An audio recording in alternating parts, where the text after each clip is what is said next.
حضرت یزید بن میسرہ رحمۃ اللہ علیہ فرماتے ہیں کہ ہم میں سے پہلی امتوں میں ایک شخص تھا جس نے بہت زیادہ مال اور جاگیریں بہت کچھ اس کے پاس جمع کیا ہوا تھا، اولاد بھی کافی تھی، طرح طرح کی نعمتیں اسے میسر تھیں، مگر اتنا کثیر مال و اسباب، اتنی پراپرٹیز ہونے کے باوجود وہ تھا بڑا کنجوس۔ اللہ کی راہ میں کچھ بھی خرچ نہ کرتا تھا، اپنی ذات پہ بھی نہیں کرتا تھا، اپنی اولاد پہ بھی نہیں کرتا تھا، اپنے خاندان پر نہیں، اپنے غلاموں پر نہیں، یعنی معاشرے میں اس کا اس حوالے سے اچھا کردار نہیں تھا۔ بس اس کو ایک ہی دھن تھی کہ بس میری دولت بڑھتی جائے، میری دولت بڑھتی جائے۔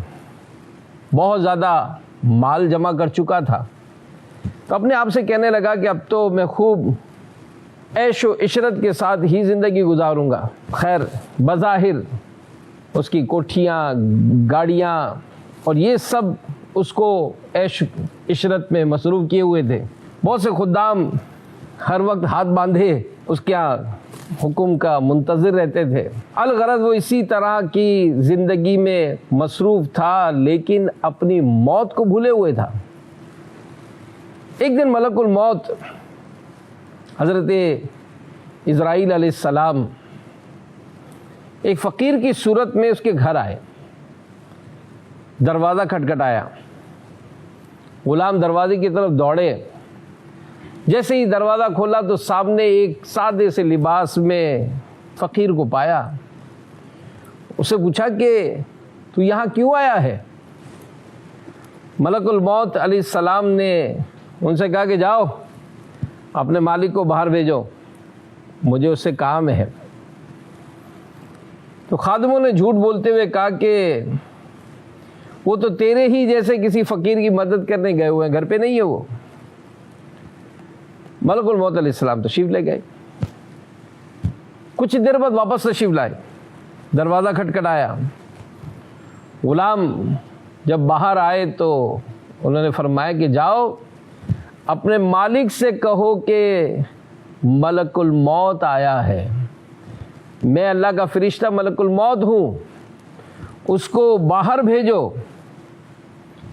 اب جیسے اس مالدار شخص کو پتہ چلا کہ باہر ملک الموت علیہ السلام تشریف لائے ہیں، اب بہت خوفزدہ ہوا اور غلاموں سے کہا کہ جاؤ ان سے بہت نرمی سے گفتگو کرو۔ خدام آئے اور آ کر بڑی لجاجت کے ساتھ ملک الموت علیہ السلام سے گفتگو کرنے لگے اور کہنے لگے کہ آپ کیوں تشریف لائے ہیں؟ فرمایا میں تمہارے آقا کی روح قبض کرنے آیا ہوں۔ اب غلام کہنے لگے کہ آپ ہماری روح قبض کر لیں، ہمارے آقا کو چھوڑ دیں، اللہ آپ کو برکتیں عطا فرمائے۔ ملک الموت علیہ السلام نے ارشاد فرمایا کہ ایسا ہرگز نہیں ہو سکتا۔ پھر ملک الموت علیہ السلام اندر تشریف لے گئے، اس مالدار شخص سے کہا کہ تجھے جو وصیت کرنی ہے وصیت کر لے، میں تیری روح قبض کیے بغیر یہاں سے نہیں جاؤں گا۔ یہ سن کر سب گھر والے، بچے، غلام رونا دھونا مچ گیا، اور شخص نے اپنے غلاموں، اپنی اولاد سے کہا کہ سونے چاندی سے بھرے ہوئے صندوق اور تابوت کھول دو اور میری ساری دولت میرے سامنے لے آؤ۔ فوراً حکم کی تعمیل ہو گئی، سارا خزانہ قدموں میں ڈھیر کر دیا گیا۔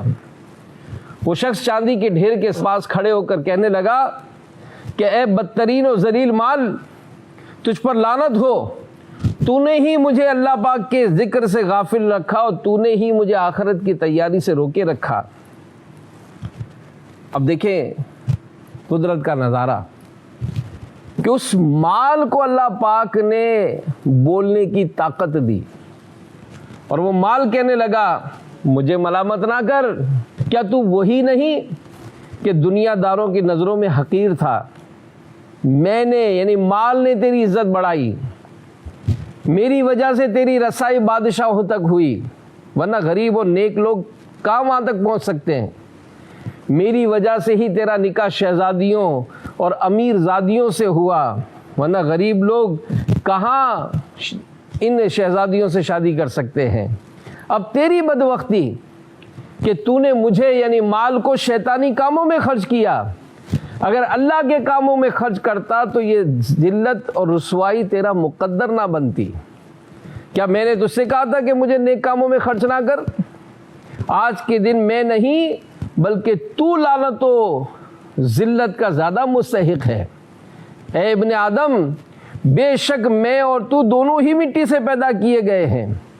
بہت سے لوگ ایسے ہیں جو نیکی کی راہ پر چل رہے ہیں اور بہت سے گناہوں بھری زندگی گزار رہے ہیں۔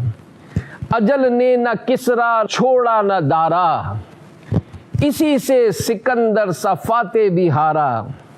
ہر ایک لے کے کیا کیا نہ حسرت سدھارا، پڑا رہ گیا سب یوں ہی ٹھاٹ سارا۔ کہ جگہ جی لگانے کی دنیا نہیں ہے، یہ عبرت کی جا ہے تماشا نہیں ہے۔